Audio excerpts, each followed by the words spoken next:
Buenas noches, doctora. El tema que he seleccionado para la exposición es el neuromanagement y el neuroliderazgo, cómo se aplican los avances de la neurociencia a la conducción y gestión de las organizaciones.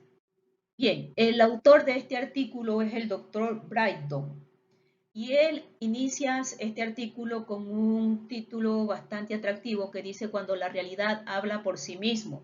Y aquí el autor nos dice que los mejores cerebros son los que mayor potencial tienen para crecer y ocupar puestos de relevancia en las organizaciones.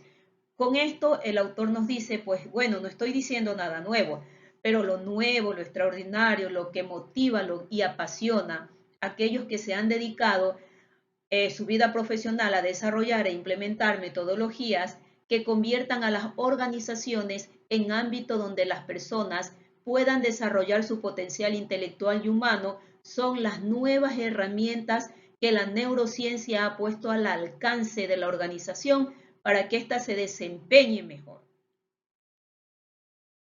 También el autor nos dice que en esta época que nos ha tocado vivir la constatación científica de que existe una base neurobiológica tanto en el intelecto como en las emociones, los sentimientos y el comportamiento social han provocado una verdadera revolución. Por ello, estamos transitando desde el management al neuromanagement, del liderazgo al neuroliderazgo, de la economía a la neuroeconomía, del marketing al neuromarketing. Bien, entonces el autor plantea las siguientes preguntas de investigación. ¿Qué es lo que hace que algunos líderes tarden milisegundos en tomar decisiones acertadas y otros tarden más y encima se equivoquen? De la misma manera, hace la siguiente pregunta de investigación. ¿Por qué los individuos exitosos en un puesto fracasan cuando estos son ascendidos? Y la siguiente pregunta de investigación, ¿por qué algunos equipos de trabajo tienen alto rendimiento y otros no? La posibilidad de responder estas preguntas de investigación, al igual que muchas otras en las que ya se tiene esa aspiración de hacer a las organizaciones más competitivas a partir del desarrollo del capital intelectual y humano, ha llevado a las ciencias empresariales a construir un puente con la neurociencia. Y entonces aquí viene una comparativa que nos hace el autor. Si bien es cierto, el autor en su artículo hace una narrativa, pues yo lo he plasmado como una tabla, ¿no es verdad?, donde encontramos a la neurociencia y a las organizaciones. ¿Qué hace? La neurociencia ha demostrado que existen procesos cerebrales ultra rápidos que determinan la toma de decisión, mientras que las organizaciones, la empresa, la universidad y los gobiernos quieren saber cómo se produce este fenómeno en el cerebro de los líderes exitosos. La neurociencia afirma que los hombres y las mujeres vienen a este mundo con una plataforma neurobiológica, con grandes similitudes, pero también con diferencias que influyen decididamente en la conducta.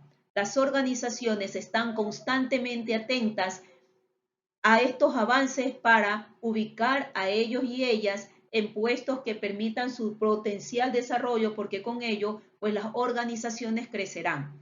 La neurociencia ha determinado que la clave de la resistencia al cambio es la memoria del trabajo, su relación con los mecanismos de atención, la función de los ganglios basales y el consumo de energía cerebral. Entonces, asimismo, las organizaciones aplican estos conocimientos para implementar estrategias que disminuyan la resistencia o mucho mejor, para que estos se conviertan en los mejores aliados durante el proceso. Bien, el autor continúa en su artículo y dice pues que para poder determinar y contestar las preguntas de investigación que inicialmente pues él nos había planteado, se hicieron equipos de estudios, agruparon equipos de trabajo y determinaron que uno de los factores decisivos en el crecimiento del neuromanagement y el neuroliderazgo es el desarrollo de equipos que permiten observar las reacciones cerebrales al momento en que éstas se producen. Mientras estos equipos de trabajo estaban siendo observados y estudiados, se pudo determinar qué zona se activa mientras una persona evalúa alternativas para tomar decisiones, cuáles permanecen apagadas y cuáles se encienden cuando se intenta determinar su grado de motivación, en qué medida las emociones favorecen o bloquean la decisión de ese ejecutivo. Otro estudio que se hizo a los mismos equipos de trabajo era de escanear, hacer un escáner cerebral mientras ellos estaban tomando decisiones. Los más efectivos en la obtención de imágenes son los equipos de escáner cerebrales, ¿no es verdad? Como son métodos no invasivos, los investigadores pueden hacer muchos estudios y obtener información más detallada acerca de la actividad cerebral de aquel ejecutivo mientras está realizando una toma de decisión.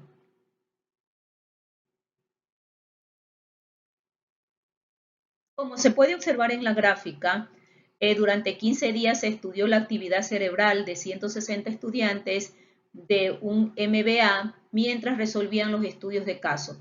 Esto pues, fue muy interesante porque se pudo determinar también cuáles eran la actividad cerebral que daba inicio o que propiciaba una buena toma de decisión. Bien, el autor en la última parte de su artículo denominado Aplicaciones presentes y futuras nos dice que es sabido que los fracasos de los líderes no pueden atribuirse a las crisis económicas, sino a la dificultad de sostener el timón en época de tormenta. La neurociencia social también constató que el rechazo de los individuos activa las mismas zonas cerebrales que el dolor físico. Muchas organizaciones comenzaron a prestarle mayor atención al clima laboral de sus organizaciones.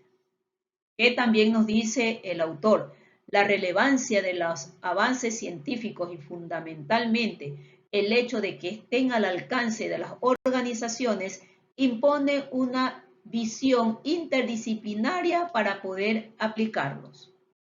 Y al final del artículo, el autor manifiesta que lo más importante es que como el cerebro no tiene músculos sino funciones, hay que ejercitar como la atención, la memoria, la velocidad en el procesamiento de la información, la rapidez de respuesta y la toma de decisión, entre muchas otras. Los gimnasios cerebrales no son sitios a los que acuden solamente empresarios y ejecutivos. Más bien podríamos decir que ellos estuvieron entre los pioneros. Las empresas están a la vanguardia, han entendido que el entrenamiento neurocognitivo y emocional debe de alcanzar a todos los integrantes de la organización. Bien, ¿qué es lo que me llamó más la atención de este artículo? Es que en mi caso específicamente, yo siempre he estado interesadísima en trabajar sobre las habilidades de los gerentes, pero desde el punto de vista de las capacidades dinámicas que se apega mucho a la teoría de recursos y capacidades de Barney. Pero desde el momento en que leí yo este artículo, lo podemos tomar desde el punto de vista de la neurociencia. ¿No es verdad? Que como dice el artículo, ha creado un puente con las ciencias empresariales, en las cuales nosotros tenemos no solamente que entrenar a los cerebros de los ejecutivos, pero si nosotros pudiéramos entrar e indagar qué es lo que está sucediendo en cada una de las actitudes de nuestro personal, podríamos tener desde las bases futuros ejecutivos, personas más brillantes, que con esto nos ayuden a que las organizaciones puedan funcionar de mejor manera. Es decir, que la aplicación de la neurociencia dentro de las empresas, dentro de las ciencias empresariales, se vuelve una necesidad. Bueno, mi querida doctora, muchísimas gracias. Pase bien.